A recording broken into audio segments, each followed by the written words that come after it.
And Flinders University, although it appears it's not putting any money in, it is backing it. It's welcoming this project and saying, oh, yeah, you can put a pilot project up here at Flinders so that it would run from the newly developed Bedford campus up to Flinders University, where it would link up with the extended Tonsley line, which was announced last week. Rod Huck is the director of Rod Huck and Associates, former boss of the Department of Transport. He joins us now. Good morning, Rod Huck. Good morning, Dave. Good morning, mate. Rod Huck, what's the difference between this SkyWay rail system and a conventional elevated train?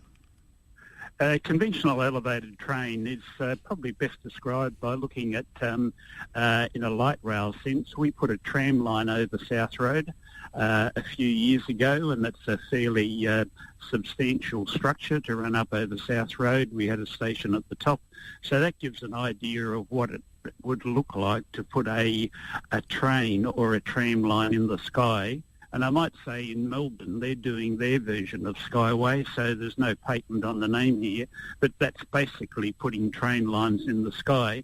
And by the time you do that, the structure's a bit more like you see in the Superway, maybe not quite as wide, but you put a lot of concrete there and you lift it and run it over the top of the roads. In this instance, I see it as far more streamlined. And I can talk a bit more about that if you like, but that's what we're on about here. What's the difference between a SkyWay from these drawings we've seen and a monorail? Well, a monorail is a fairly substantial single beam, and the rolling stock straddles that beam as it heads around the particular track. Now, there was a monorail in Sydney that they've since taken out. They're much derided, as you know, if you're a fan of The Simpsons, Rod. Yeah. Look, I think the one in Sydney was a bit more of a theme park style. It didn't go very quick. It wasn't a real public transport piece of infrastructure. In this instance, SkyWay, we have two tracks. We have four wheels. The track is designed to be quite sleek, quite streamlined. It works on the rolling stock with four wheels, each wheel having a motor, each wheel having a battery that enables or that is rechargeable, and it operates around the track, but basically on four wheels, two tracks, rather than one vehicle straddling one beam. Okay, so is the innovation in this the rechargeable battery, because you don't need overhead cables? That's right, but of course this runs or is suspended from overhead beams. But when we built the tram line through the city in 2007, one of the questions I asked then, and you would recall it wasn't the most popular project around at the time until it was finished, one of the questions I asked then was battery technology, and why do we need to continue poles and wires through the rest of the city? Why can't we have batteries that will allow the trams to go through the city part at least before you reconnect with poles and wires? The answer I got then was that the technology is such that we could have a choice of putting batteries in the trams or people. The batteries would be so bulky that you wouldn't be able to fit people in. So you would see in 2007 we installed the poles and wires through Ken William Street, North Terrace. Now, technology's developed to the stage, and it's one of the very impressive components that has been developed for SkyWay for this project. And I'm sure there are other developments around the world. Battery technology has developed to the stage where you can have, in about a 350 mil diameter wheel, you can have a battery that recharges in 20 seconds at a stop and will go for another 20 k's. Okay. Now, Rod, what is your plan? It sounds like your plan initially is to build effectively a demonstration run of this. Is that correct? I've talked to a few people about the possibility. I've had comments about people think we're on a winner. People are impressed. Or people think are you're interested nuts. in looking at it. Look, I haven't had that comment. There may be a few of your listeners in that category. I'm not sure. But basically, the comment I've got is that I don't think people are going to take a risk to build the first one. It's a bit like the retractable lights at the Oval. It's great we're first out there, but people want to see something operating. So they're building demonstration projects or prototype projects over in Eastern Europe.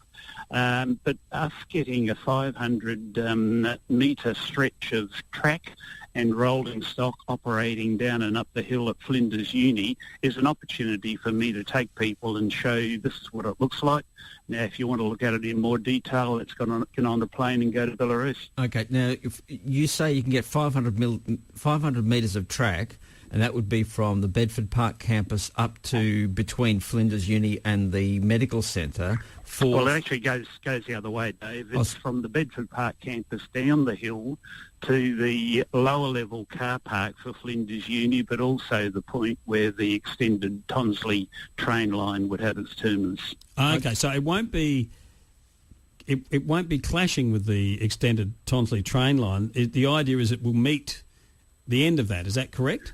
That's correct. So you'd be able to get off. Technically, you'd be able to get off the extended Tonsley train line, the last station. Yes. Right. And go further up the hill to the main university area. Yes, you will be able to. Right. Okay. So you'll be able to hop on this.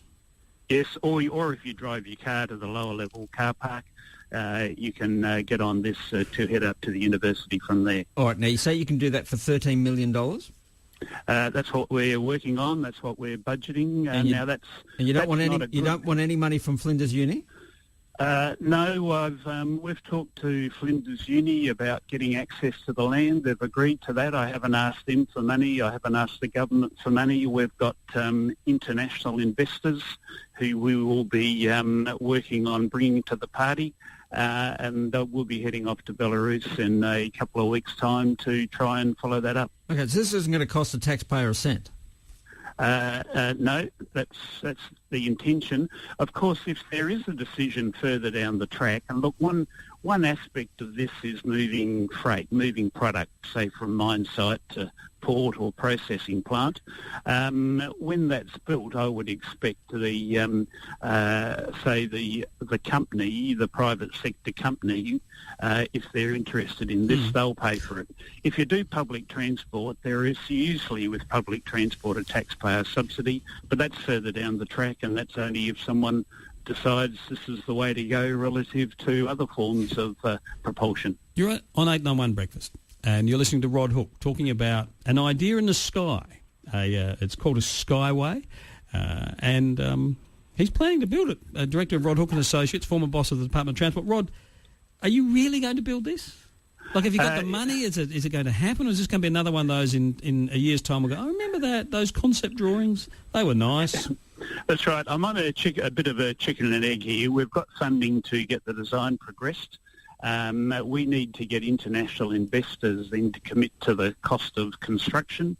I can't get them to show interest in investing in the construction until we start talking about it and publicising it. Right. So if I sit here quiet, I don't get any interest from overseas. Going over there and showing them that we in Australia are out there, we're talking about it. And I think it's fair to say that investors on a world scale, and this is a global company, they've got some interest in what's happening in Australia. Now, would the students, you say it could carry 1 million passengers, and they would be students by and large, a year, would they pay anything to use this thing?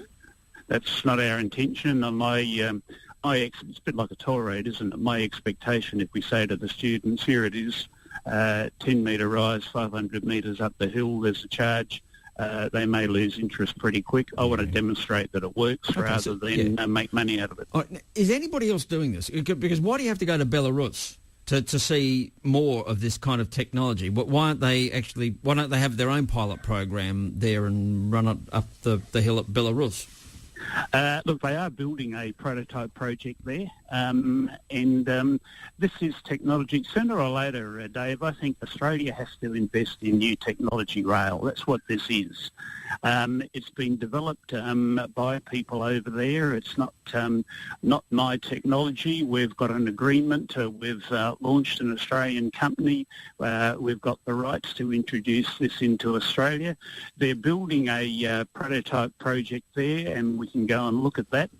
But again, short of anyone in Australia deciding that they'll go and look at what's being built over there, we just thought, and our discussions with them are getting a short section of track here. If we can get the investor funding to build it, that gives them something to hang their hat on too, because we're doing something in Australia. Well, are Flinders Uni going to kick in any cash? No, we've just talked to Flinders about using their land. I do some lecturing down there, and it's a development of their engineering program. I think it's good for the uni. Oh, no, great fun. Look, if you can get the thing up and running, and the federal government yesterday, if it's a shortened government, they're saying they're prepared to put $500 million into trams, and the total project, the big plan is $3 billion worth. So clearly there's a lot of money to be made out of train, trams and light rail. So you're prepared to... What you're hoping is that somebody's prepared to invest $13 million in this with a view to getting a much bigger slice of a much bigger pie. That's the way it works, Dave. Yeah. But look, I think we're talking new technology. We're talking sustainability, because we don't put corridors across the ground. We don't intrude on traffic on roads. And the key is we've got to be able to demonstrate we can do it more cost effective and come in cheaper than a traditional tram or train line. Rod Hook, thank you. Thanks, guys. That's the SkyWay. There you go. More of a Flinders Uni idea. No. Rod Hook, Director of Rod Hook and Associates, former boss of the Department of Transport Planning and Infrastructure. Back down on planet Earth, on the road, thanks to the caller who's let us know there's an accident on the corner of Henley Beach Road and May Terrace. It's only a few minutes old.